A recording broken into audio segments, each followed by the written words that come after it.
And the North Korean delegation wrapped up its two-day stay in the South on Monday, taking a tour around possible venues for their cultural performances ahead of the PyeongChang Winter Olympics.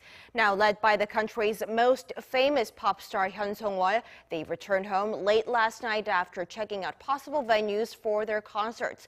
But a nagging concern in the South is North Korea's propensity for last-minute changes of schedule and cancellations.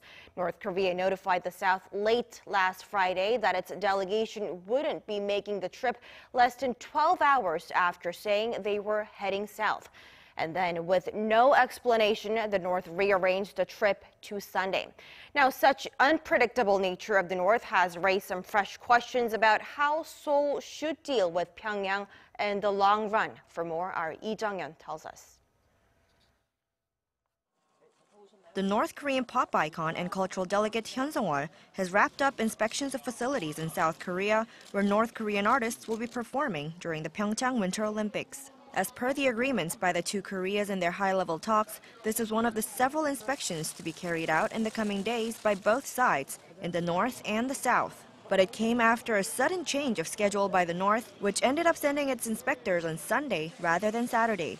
Experts speculate that last-minute change was intended to keep South Korea, quote, on edge. The regime always wants to prove that it's in charge in terms of South-North relations. They're notifying South Korea at the last minute that they wouldn't be coming on Saturday was, in a way, a warning to say they still might not attend the games. The expert adds that the South Korean government is tolerating such behavior by the regime because it still wants a peaceful Olympics. However, this tolerance might not continue once the games are over.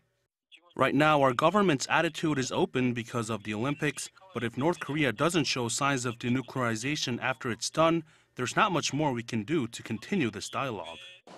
Meanwhile, local media have been reporting on every comment and movement made by Hyon Song-wol since her arrival, including her attire, her expression, and her small talk. However, this is only one of the many inter-Korean events to come, so experts say the media should stay calm and not engage in sensationalism.